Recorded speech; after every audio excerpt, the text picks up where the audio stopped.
I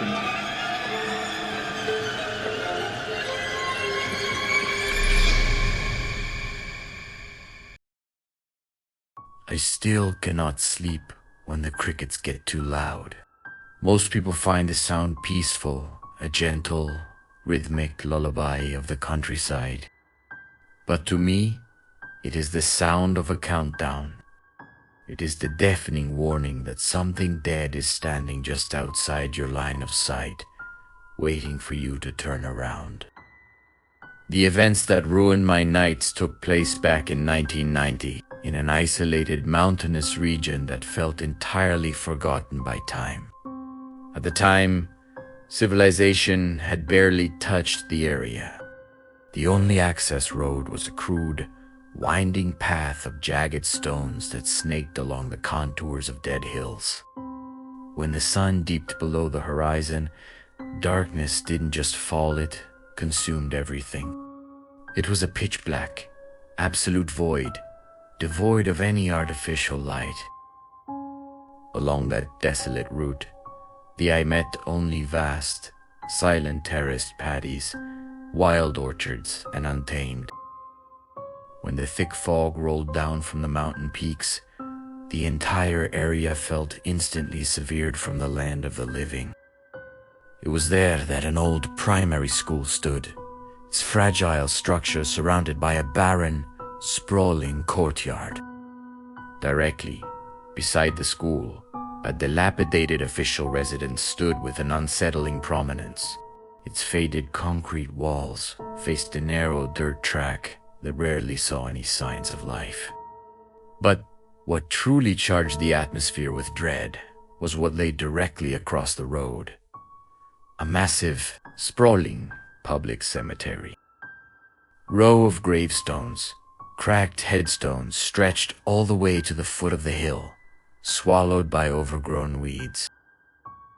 To the left of the house, a towering bamboo thicket grew so densely that it choked out the final rays of the evening sun, casting a heavy, cold shadow that seemed to watch the house at all times. The invitation had come during our school break. A classmate of mine had recently relocated to this remote district because of her father's new teaching assignment, because the school was so deeply isolated from the nearest town. The authorities required the family to occupy the official quarters provided on the grounds. Seeking an escape from our mundane routine, another classmate and I packed a few things, kicked our old motorcycle into life, and set off into the hills. The journey was an exercise in fading reality. For the first hour, the roads were familiar asphalt, worn smooth by daily transit, lined with small kiosks, the chatter of roadside vendors, and the reassuring hum of passing traffic. But as the road began to tilt upward into the highlands, the signs of human life began to peel away, layer by layer. The asphalt dissolved into loose gravel, then into jagged, brutal stones that forced us into a grueling, low-gear crawl. The air grew progressively thinner and colder, carrying the damp scent of decaying vegetation and wet earth. By the second hour of riding, the kiosks were gone. The houses became sparse, separated first by hundreds of meters and eventually by kilometers of empty space. We found ourselves flanked by towering, terraced hillsides that seemed to press inward, narrowing our horizon. The deep, heavy silence of the mountains began to settle over us, broken only by the straining roar of our motorcycle engine. When we finally rounded the last steep bend, the school and the residence came into view. It was a bleak sight. The school was a long, single-story, concrete block with rusted zinc roofing, its paint peeling like dead skin. The courtyard was a hard-packed expanse of dirt, devoid of life. Directly adjacent to it sat the house. It was structurally sound but deeply weathered, The concrete walls were stained with dark streaks from decades of monsoon rains, and patches of moss clung to the foundation. The father met us in the yard. He was a man of mild temperament, offering a warm smile that felt slightly out of place in such a stark environment. "A long ride," he noted, his voice carrying the distinct cadence of someone unused to shouting above the wind. "The roads do not favor strangers here." We exchanged polite greetings, but my attention was already wandering. I turned around to face the road we had just traveled, and my chest tightened. Directly across the narrow dirt path, separated by less than 10 meters of space, lay the graveyard.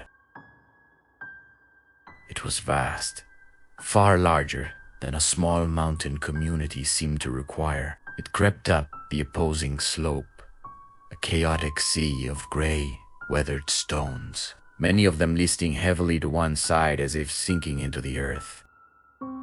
The grass between the graves was waist-high, unkempt, and dry, rustling softly in the mountain breeze. To our left, the massive bamboo grove loomed over the side of the house. The stalks were as thick as a man's thigh, growing so close together that they formed an impenetrable wall of green and black. Even though the afternoon sun was still high, the interior of the grove was entirely dark, a pocket of permanent night right at the edge of the property. We spent the remaining hours of daylight inside the house, attempting to establish a sense of normalcy. The interior was Spartan. The floors were rough, unpolished cement that remained stubbornly cold regardless of the weather. There was no television, no radio. The only entertainment was the conversation we carried between us.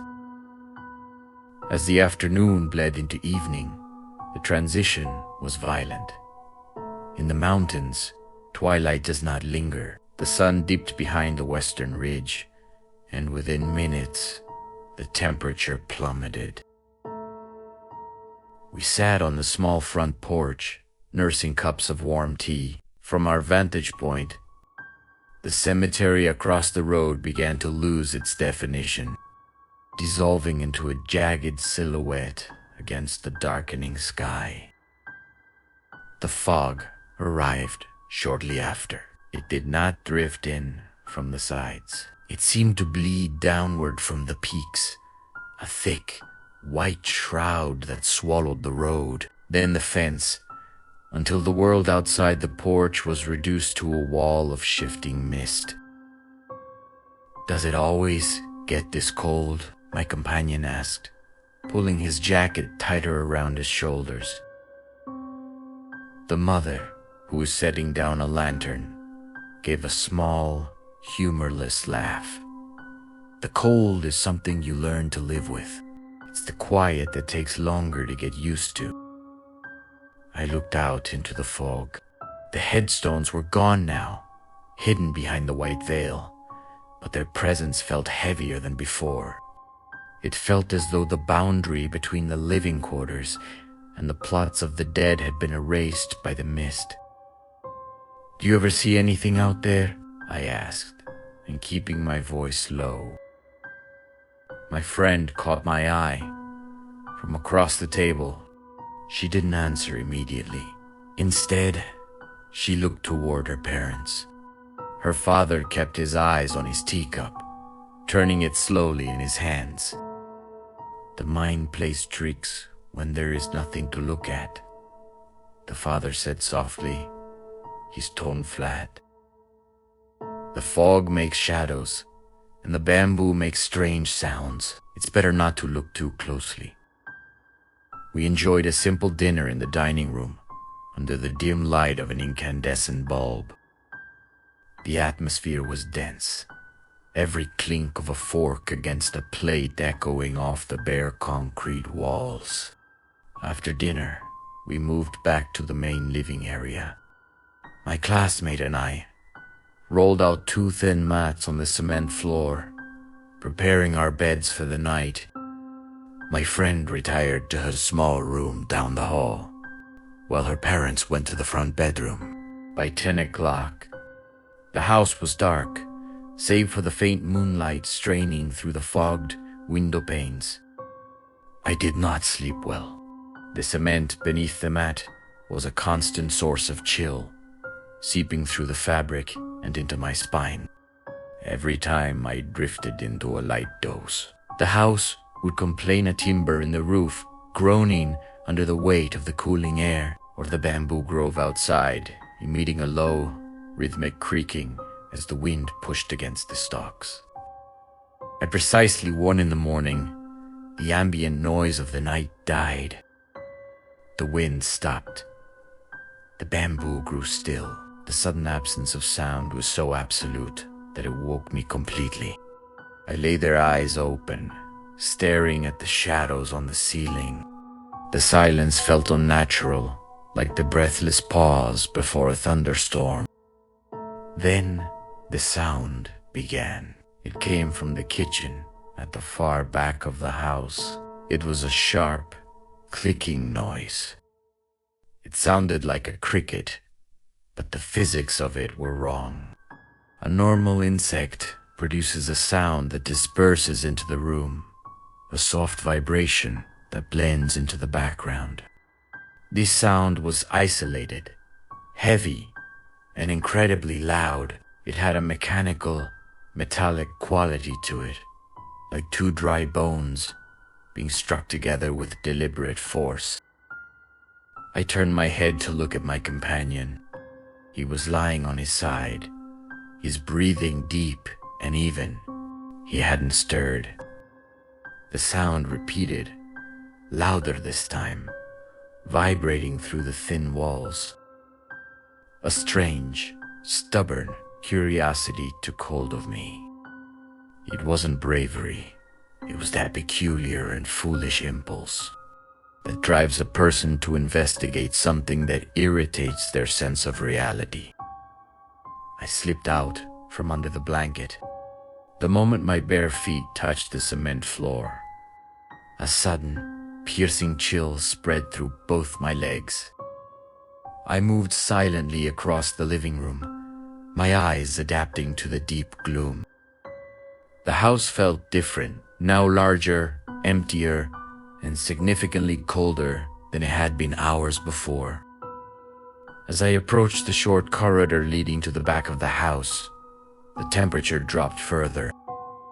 My breath began to plume in front of my face, a pale white mist in the dark. The kitchen was separated from the dining area by a heavy, old wooden door. The blue paint was flaking off in large chunks, and the iron latch was rusted. The clicking sound was coming from directly behind it. I stood before the door for what felt like several minutes, my hand hovering over the cold iron latch. With every second that passed, the rhythm of the sound seemed to quicken slightly, more urgent. I took a breath, gripped the latch, and pushed. The door opened with a long, agonizing whine from the ungreased hinges. The instant the gap widened, the sound vanished. The silence returned, thicker and more oppressive than before. The kitchen was illuminated only by the faint, gray light of the moon filtering through a small, barred window high on the back wall. The air inside smelled old, not of rotting food, but of turned earth, the distinct metallic scent of iron, and a faint, sweet smell of decay that made my stomach turn. I took one step into the room. My eyes swept over the low counter, the plastic wash basins, and the large, traditional brick wood-burning stove in the far corner. The stove was dark, its ash long cold, but standing directly beside it was something else. My brain did not immediately register what I was looking at. It tried to categorize the shape as a bundle of laundry, a pillar of salt, or a trick of the shadows. But the human mind is cruel.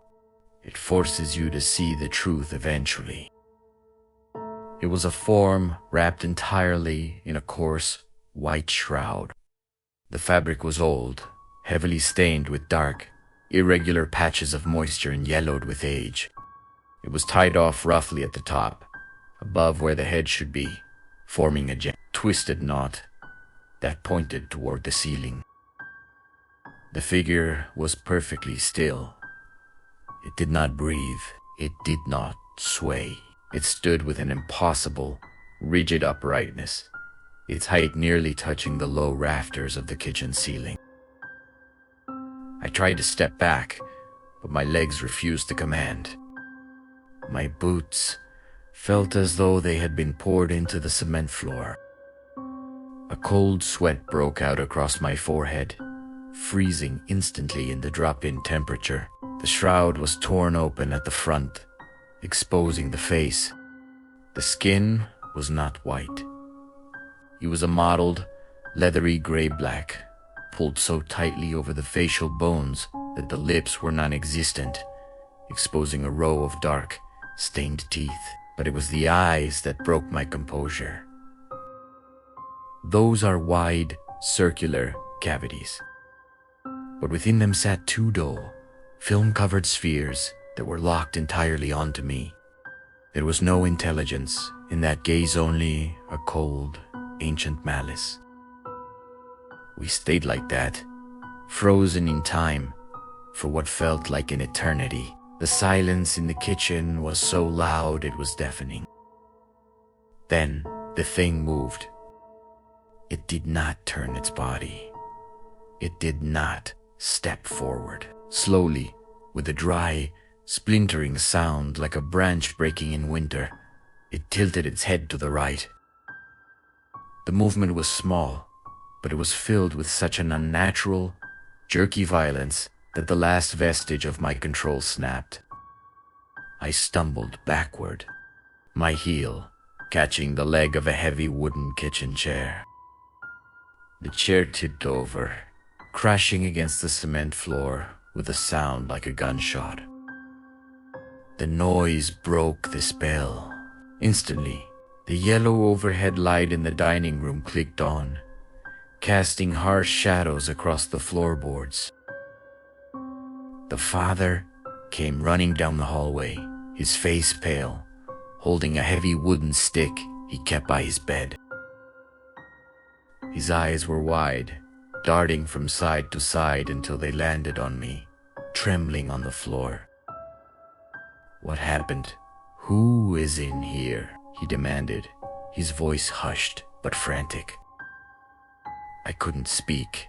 I could only raise a shaking arm and point toward the corner by the stove. The father stepped into the kitchen, his weapon raised. I scrambled to my feet, keeping close behind him, my heart hammering against my ribs so hard it was painful. But the corner was empty.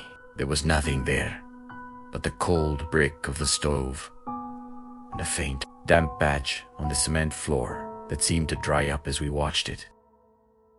The father slowly lowered the wooden stick, his face marked not by anger, but by deep exhaustion. He quietly listened as the terrifying sight was described, a shrouded figure standing silently beside the old stove, watching from the darkness. Instead of dismissing the experience as fear or imagination, he closed his eyes and released a long, trembling breath, as though the story confirmed something he had long accepted. Moments later, the rest of the family gathered in the dining room, wrapped in blankets against the cold night. Their pale expressions revealed that the incident was painfully familiar. No one reacted with surprise. They simply carried the weary look of people forced to live beside something they could neither understand nor escape. The father explained that the family had lived in the house for only 3 months. At first, they blamed strange noises on the wind, but before long, each member of the household had witnessed the same silent presence. Night after night, the figure emerged from the direction of the cemetery, drifted through the kitchen, without disturbing a single object and disappeared into the dense bamboo grove beyond the house. It never attacked anyone or caused destruction. It merely appeared, following the same unsettling path as though repeating an endless ritual. The family had considered leaving many times, but their circumstances left them with no choice. The father's government assignment tied them to the isolated village, and abandoning the post would mean losing the family's only source of income. Without enough money to return home, they remained trapped in the haunted house, accepting the impossible as part of daily life. Eventually, they learned that the only way to endure the nights was to ignore the footsteps, avoid looking into the darkness after midnight, and hope the silent visitor would continue its lonely journey without stopping. We did not go back to sleep. We brought our mats into the dining room, sitting in a tight circle under the bright overhead light. We kept the lantern burning on the table, its small flame a pathetic defense against the darkness that pressed against the windows. Nobody spoke. The conversation had been exhausted, and all that remained was the waiting. We watched the fog outside slowly change from black to a dull, slate gray as the first light of dawn began to bleed through the mountains. When the sun finally cleared the ridge, the transformation was complete. The fog vanished within minutes, burned away by the morning heat. The courtyard filled with the sound of children laughing, their small feet kicking up dust as they ran toward the schoolhouse. The birds began to chirp in the bamboo grove, and the cemetery across the road went back to being just a collection of old stones. But the normalcy felt like a lie. It was a thin veneer of paint over something rotten. We left that afternoon, earlier than planned. The father shook our hands at the gate, his smile returning, though it looked weaker than before. We rode back down the mountain road in silence, the engine of the motorcycle a welcome barrier against the quiet of the hills. Decades have passed since 1990.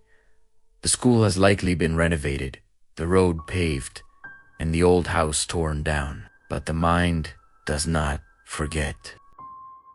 To this day, if I am in a quiet house and a cricket begins its rhythmic, metallic clicking in the dark, I do not look for the insect.